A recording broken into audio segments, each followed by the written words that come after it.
Hello everyone. As Umer described, we will try to cover how to. We will try to discuss how to contribute developments or some features or fixes into the ERP next. So let's. I've just created a to-do list for this webinar. Uh, just I am sharing with you. So first of all, whenever you are thinking to share something. Uh, First, you will ask yourself a question that is it a generic feature or is it just applicable to you? If it is generic to all, just ask yourself or look at other companies that if you think it is generic, then it should go into the standard product itself. It should not go into your customer. Uh, if you are not 100% sure that if it is generic or not, then just ask community members or make a post on Discuss or GitHub issues. So and ask other members that it can be generic or not. It can go into standard product or not. And if you think if it is a specific domain specific, then uh, create the feature, but make it hidden for other domain users.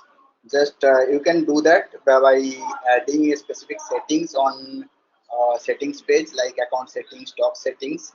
Uh, in there you can add a settings, and based on that settings you can hide and hide your feature. So that's the starting point. And after that, when you confirm that it is a standard feature, then you will start your development.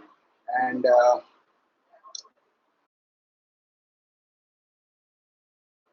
at the start, first thing you should do, you should set developer mode in your maybe you already said that if you are on develop if you are developing for your own, you can set it from site config. Just let me show. So here this is my bench here next 5, and inside this there is sites directory, and there is for every site there is a site config.json, and here you can set developer mode 1. I did not set it here because I already set for in common site config.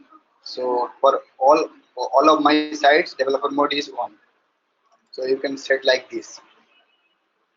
So once you set developer mode 1, what it does basically, uh, whenever you make any changes in doc type, or you create a new doc type, system automatically creates a file or a folder for that directory, for that doc type, into your file structure, into your repository. So suppose you are adding a field into sales order doc type, so system will automatically insert that field into sales order.json, which basically, yeah.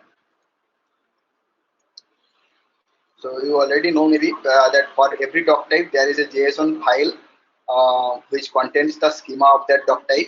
So all the fields and permissions are stored in this JSON file, and with the bench update or bench migrate, database is synced from this JSON file itself. So if you are in developer mode and you are creating a doc type or modifying a doc type, uh, your field or your changes will be updated into this JSON file. So that is the purpose of developer mode. And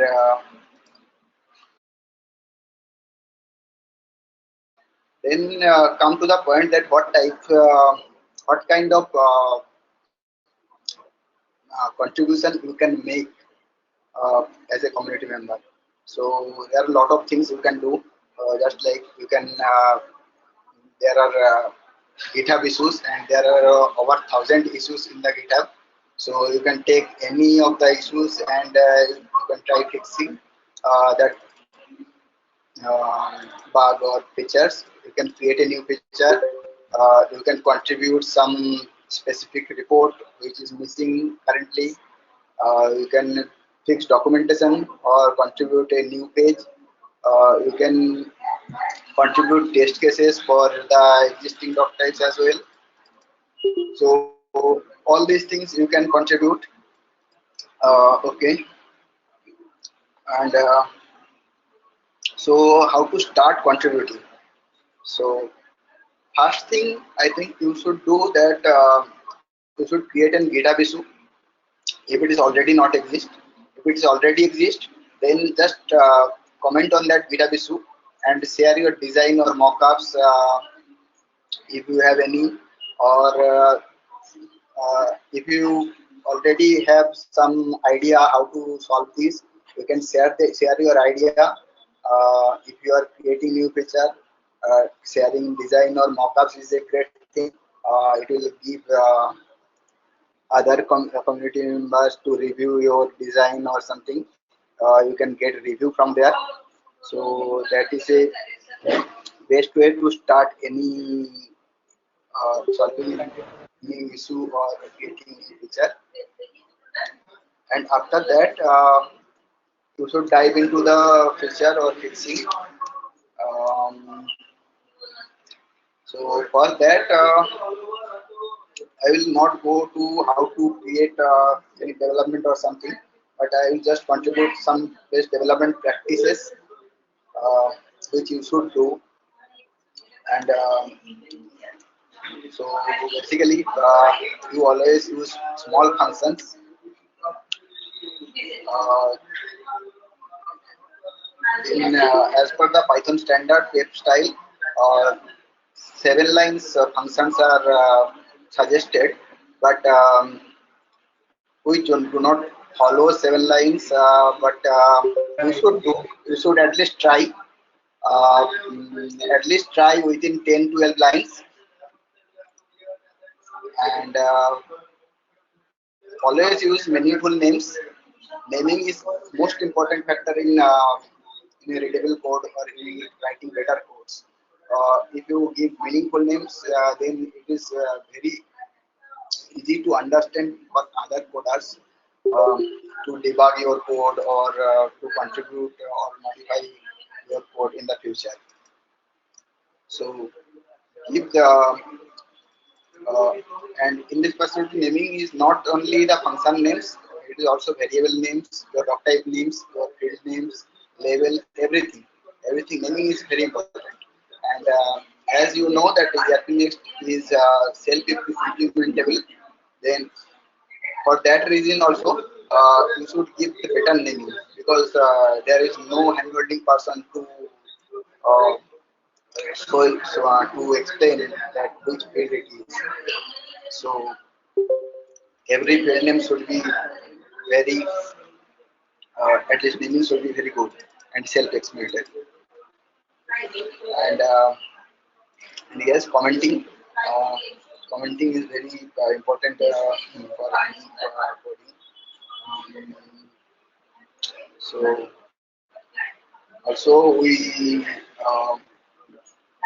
so we generate our documentation based on docstring. So you should put docstring inside the function, and whenever you are writing any code which needs explanation, you should comment on that code,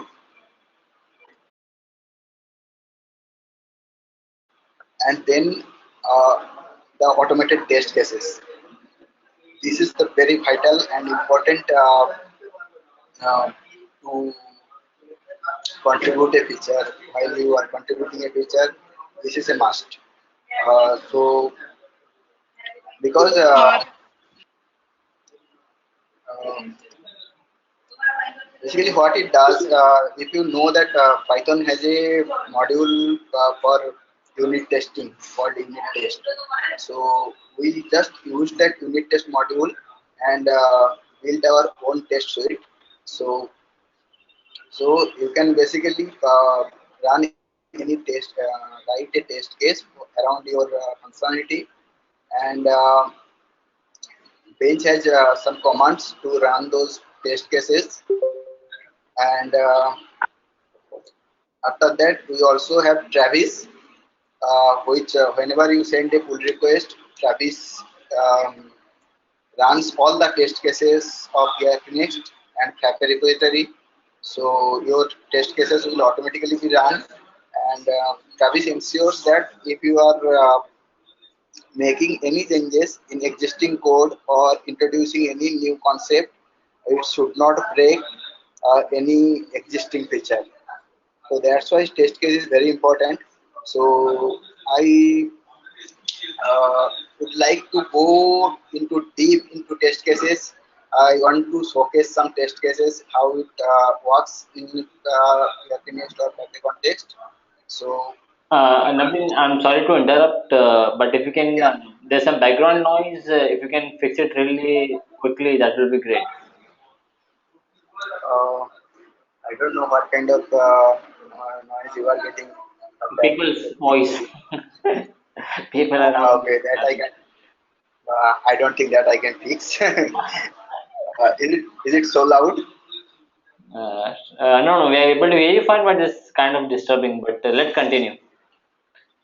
Okay, okay.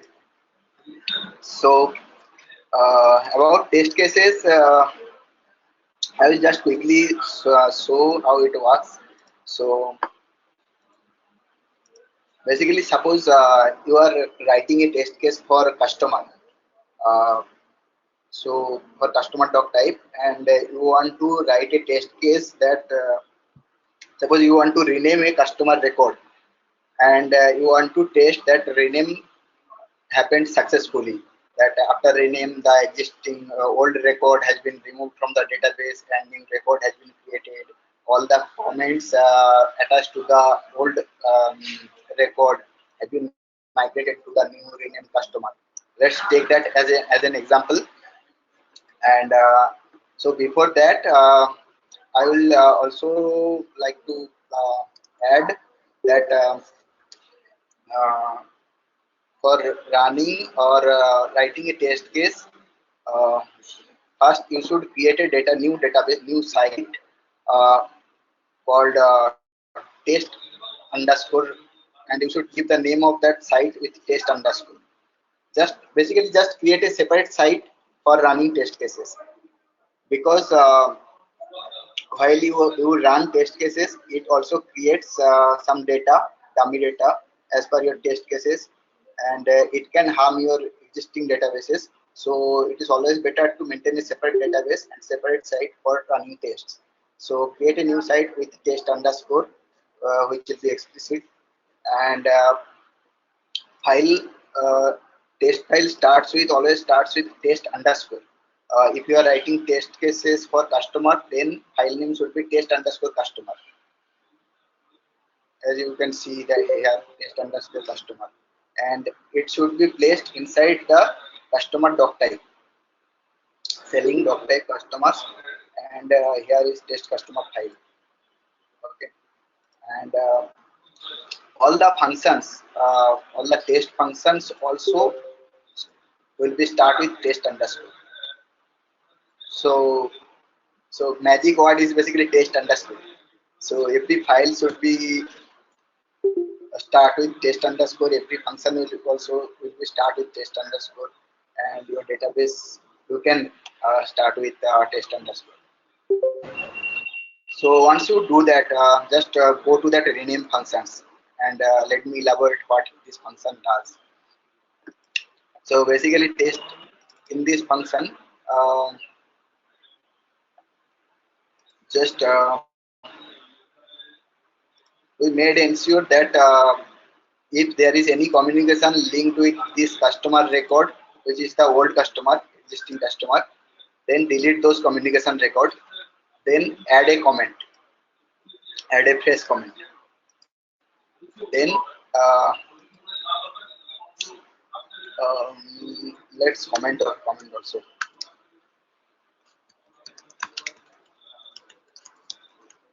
Delete communication from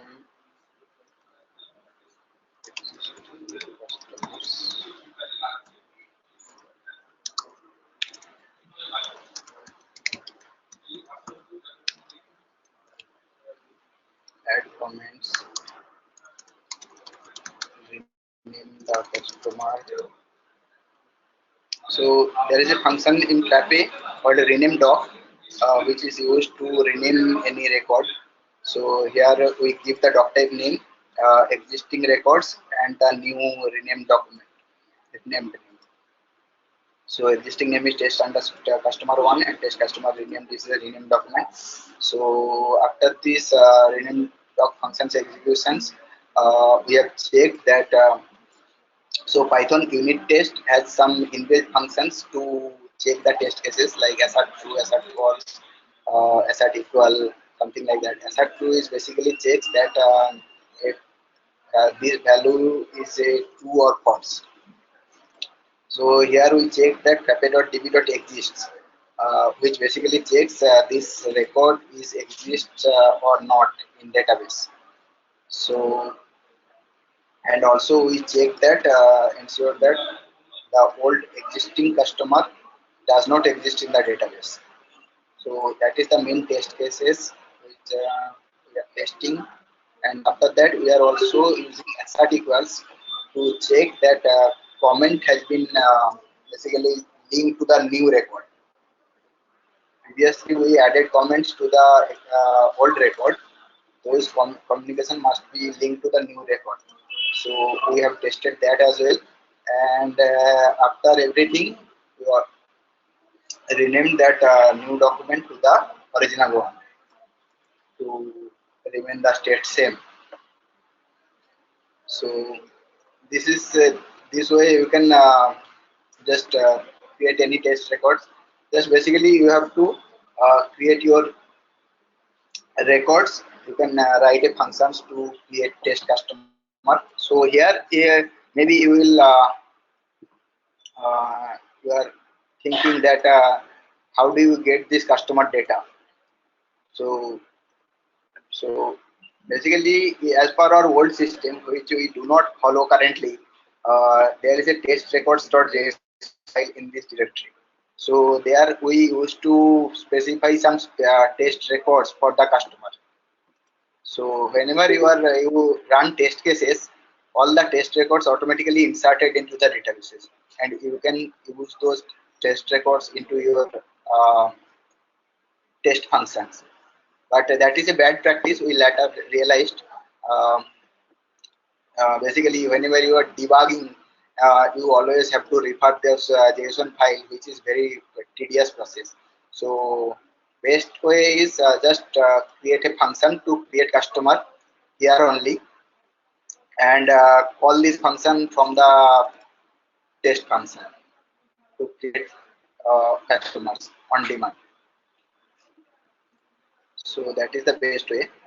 And after writing the test cases, how to run those tests into your local. So that is most important. So for that, just go to your bench directory. This is my bench directory, and there is a bench command, bench run tests. You have to give your site name. So my site is test site, and there is command is run tests. And if you just enter this command, it will run all the tests in the whichever is installed in your bench for all the apps. But if you want to run any specific test or any specific for any specific doc type, so you can pass optional argument like hyphen doc type customer. If I run this, then it will run all the tests for the test customer from test customer type, and you can also run a specific test case. So you have to give your function name. So just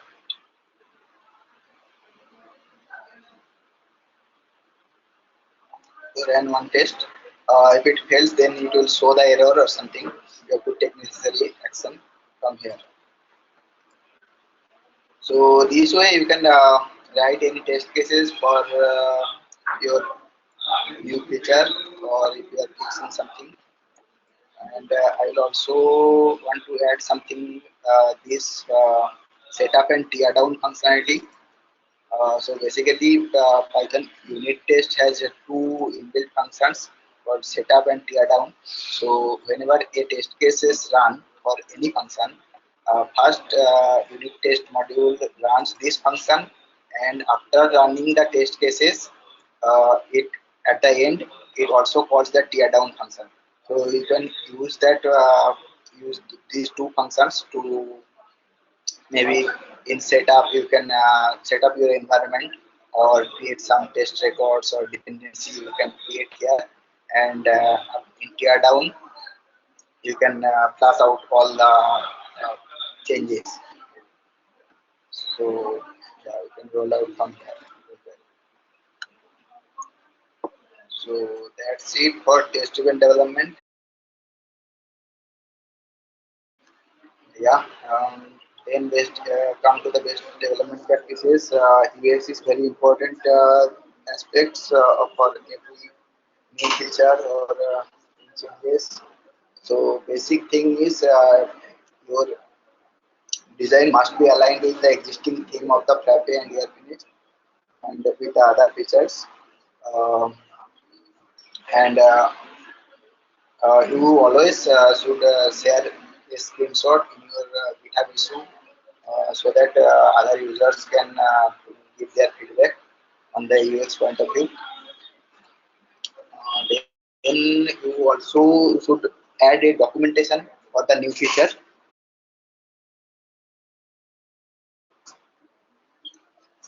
So for the documentation, um,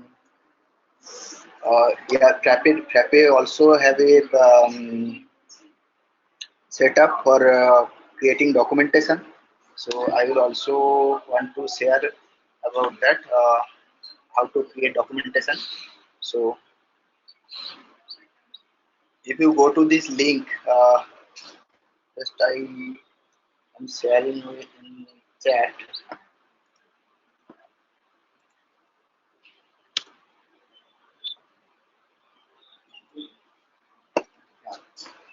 So here all the steps has been written, how to create documentation for any application using the Frappe. So suppose you are creating a page or modifying a page into ERPNext repository. So just go to this link and read these. I think it is very straightforward actually. Just first thing you have to do that, inside config directory there is a docs.py. If you are first time setting up for your own customer, then you have to set up your docs.py file like this. If I check for ERPNext application, then it looks like this. So basically, you have to give source link, doc-base URL, headline, subheading. And first time you have to set up all these things. And if you are just contributing in ERPNext, then you have to do nothing. It's already there. So you can skip this one. And then, so for documentation, you will find a directory inside the ERPNext repo itself.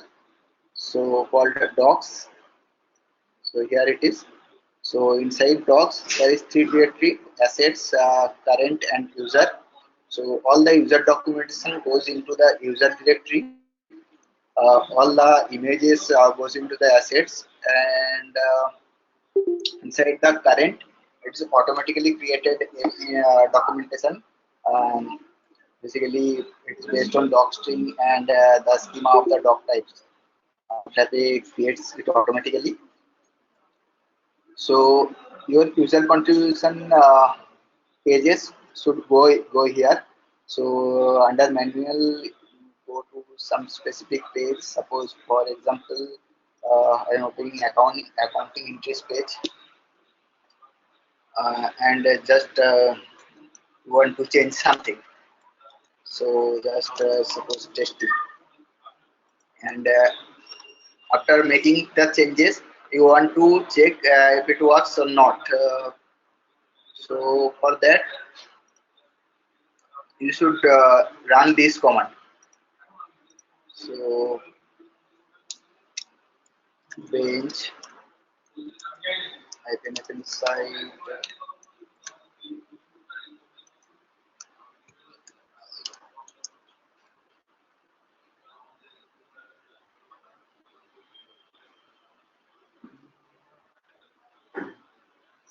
Sorry, you do not need this one actually. You just yeah, you have to run this viewing locally. So bench hyphen f inside write docs.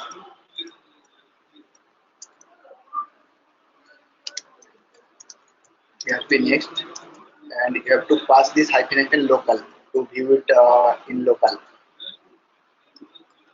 This is very important, hyphen local. So basically what it does, if you pass hyphen local, then all the URL inside your documentation is replaced and built or viewing it locally. Otherwise it is replaced by the GitHub link. GitHub URL. So it is writing all the pages. So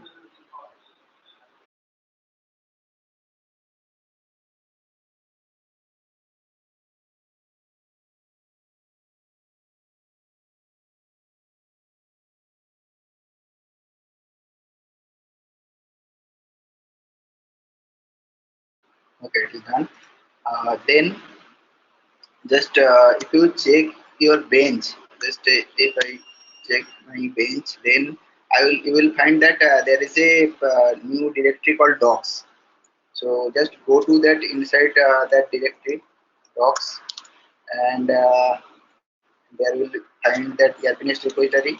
Just go inside that, and then just simply run this one to enable a web server between inside this directory to create simple HTTP server. So now if you check into your local site, yeah, that's it. So if I go to user manual and inside accounts, there is page accounting entries, and here it is. Testing has been updated, and I can see it locally. Uh, and after viewing the changes, you have to commit your changes and push to the your origin repository. So for that, just go to that normal Japanese repository inside your bench. Yeah, just I want to show that I have changed that in that page. So if you go to that apps ERP next and check git status. Oh, sorry. So here it is. You will be able to see your changes, and you have to commit these changes and push it to the your origin repository and make a pull request. So that's it. So and how to create a pull request. So suppose just we have made just these changes, and I want to make a pull request for this one. So if you see that I'm in develop branch, so as a best practice, you should not develop in a develop branch. Whenever you are doing any fixes or creating new features, you should always use a new branch, because maybe it takes time to build that feature, and in the meantime you want to build some other feature which should go into priority. So it is always better to keep it separate and make it into the develop in a new branch. So let's create a new branch first. Create a branch, git checkout -b. Fixes. You can give a reference to the database you have to develop, which is actually upstream. It's main upstream. So you have to understand.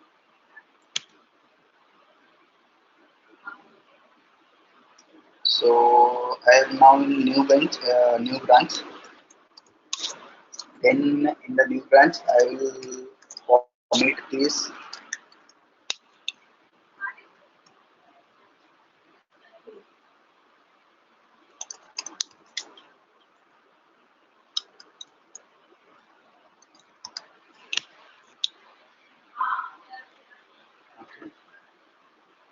So here I use minus am, means I will combine git add and git commit.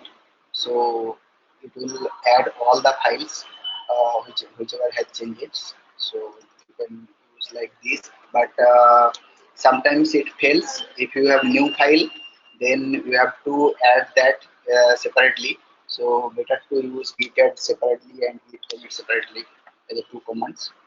So that then you can push to your origin. Git push origin. You can use head. Head means basically the current branch, and if you use head, then it will push to the your origin repository, and if the branch does not exist, it will also create a branch with the same name. Okay.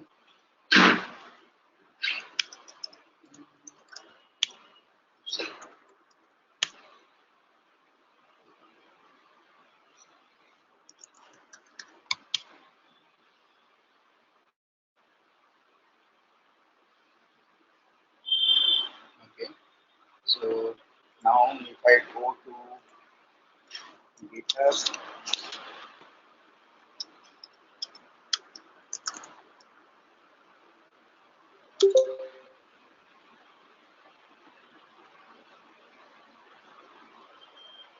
so GitHub already prompted me that I have pushed a new branch, and it is showing that I can make a pull request, send a pull request from here only.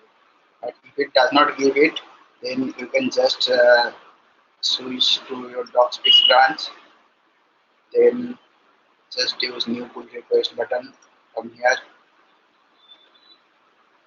So it will create a new pull request. You can just press that button. That's it to create a pull request. And, yeah.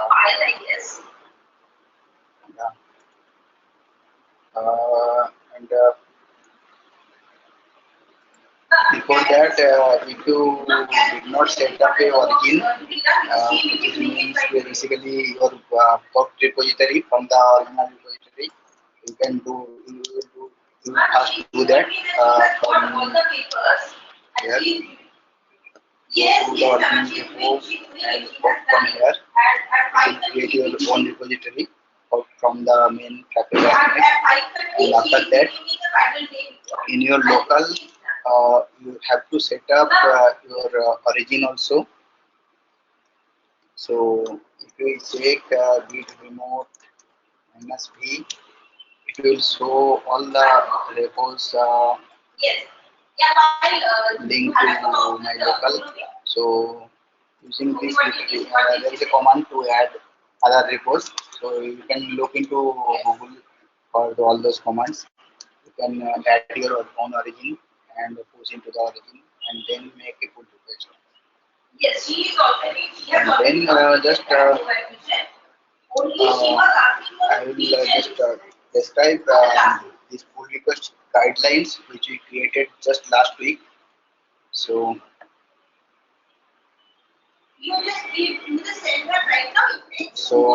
from now, we'll try to maintain zero pull request pending policy.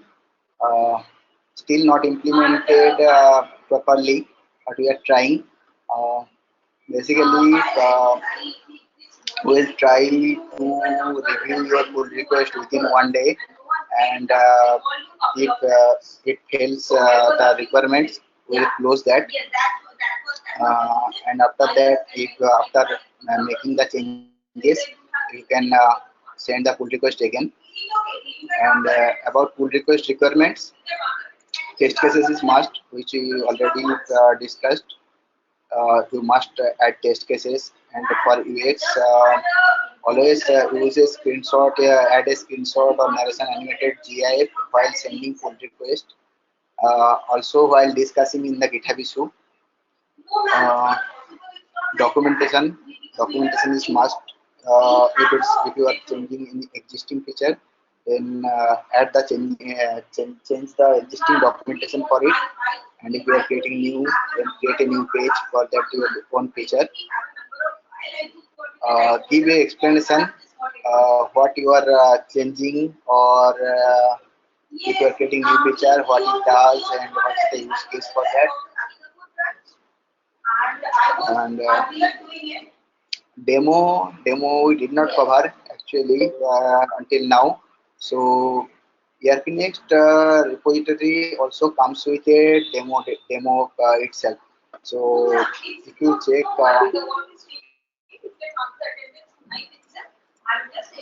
if you check the here, you will find a directory for demo. So you can set all the demo data from inside this directory.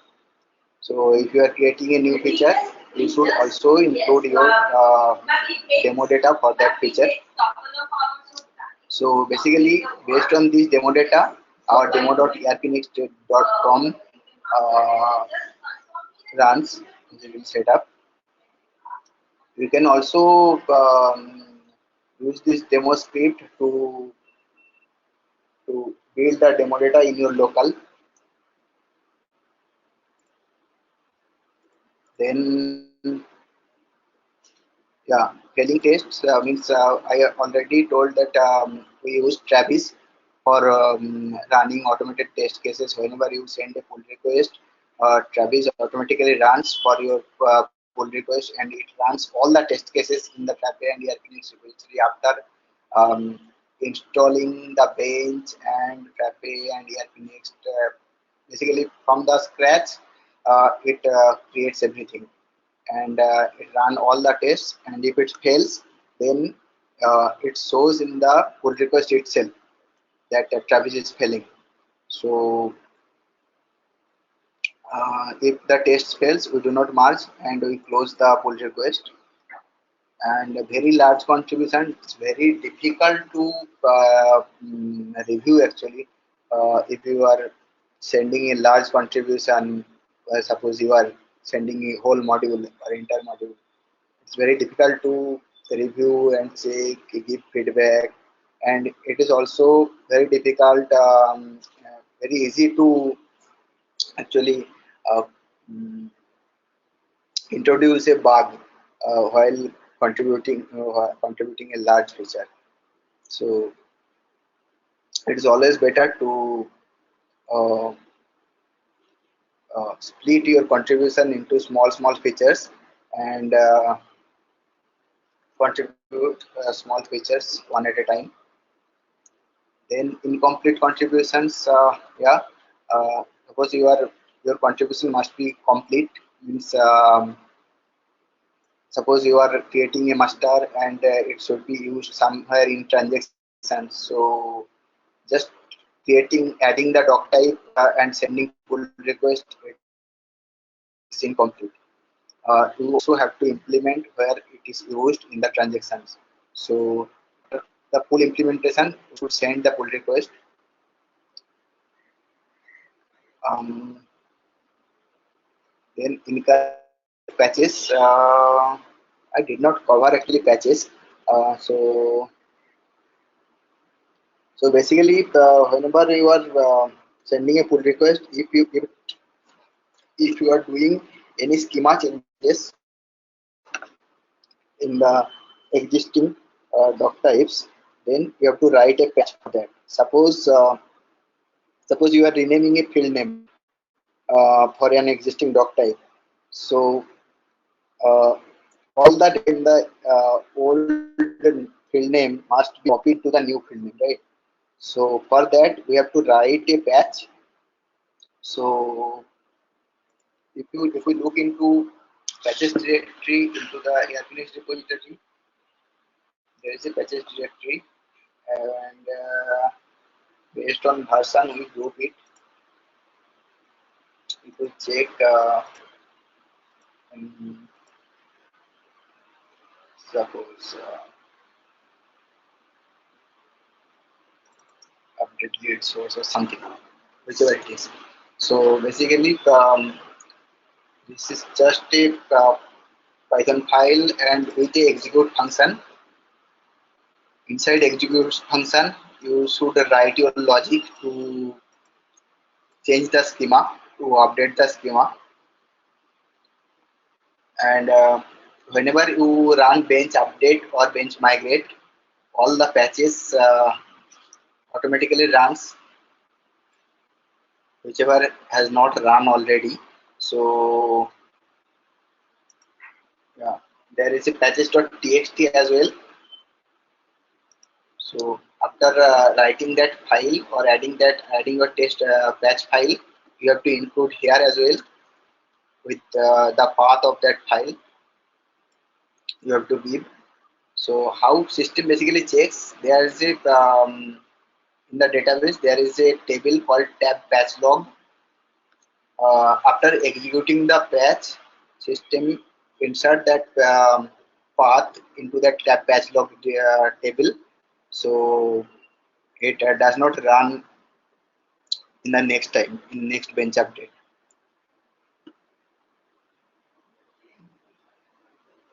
So that's why you can write your own patch while contributing.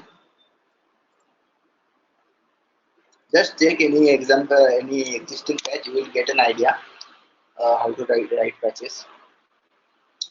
And another thing I will try to add that while writing patches, first you have to reload your new schema.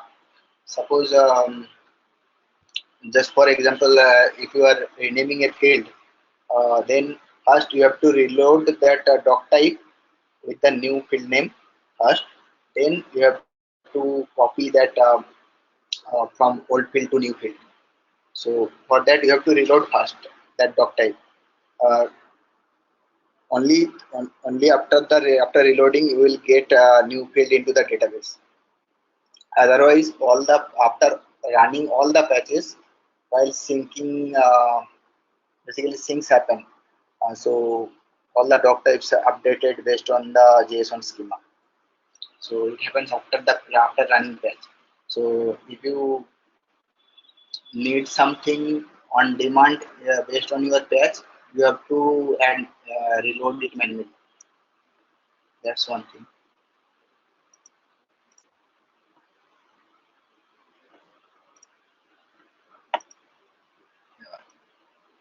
Incorrect naming, we already discussed that naming is very important, and duplicated API. So we always discourage the confirmed variable, which was which there are many in many places. We are removing this. So you should always use new API while creating new features. Yeah. So as per these guidelines, if the pull request does not meet the criteria, we generally close it, and with also give the feedback, necessary feedback, and after fixing those, you can reopen the pull request and we will review again. So that's it for the pull request. Pull request. Uh, let's take another round of Q&A. If you have any questions or something. Okay, thanks, Nabin. So before we go into Q&A, I would just like to mention what really inspired us to conduct this session. So off and on, we keep interacting with our customers and service providers who are extending ERP Next by adding custom applications, and they're adding lots of customization in ERP Next based on their business requirement. But what we realize is what they have added as a customization in ERP Next could go into core. So we really want to encourage all the community members to discuss maybe with the other community members that this is what I need, and if others also need that. So that's how we can answer the first question: should this feature be part of core ERP solution, or should it be custom application? So if you're making or designing any solution, let's discuss it first with other community members. And yeah, as we have seen, in fact, the new feature upgrades when we added or released version 8, there were a few customers who had added similar functionalities in their account as a custom application, and then they faced issues. So probably what they could have done is, they when they added those customizations, they could have contributed to ERP Next. So even we wouldn't have to to make efforts of making the same application from scratch. So given that ERP Next is an open source community driven product, contributions become very important part, and we want to ensure that we are providing all the support needed to community from our end. And yeah, the last thing is, in the future webinars, we'll also conduct webinars based on contributors. So if we get contributions, we'll organize a webinar where those contributors can present their features. So there is also, I mean, we'll ensure that the contributors get enough visibility on the forum and on all the possible platforms. Another update, and the last update for the session is ERP Next Foundation. We have already rolled out, and we have also started taking memberships, and I think we have received good response till now. We also had first members meeting last week on Thursday. So huge opportunity for all of us to engage with the foundation, and yeah, be a part of revolution. So if you have any queries around Yarpinix Foundation as well, feel free to reach us. We'll be happy to help. So that's it for now. Okay. Thanks everyone for joining us. Your feedback will be valuable for us. So we'll be looking forward to it. Thanks very much. Thanks. Take care. Bye. Thank you. Bye.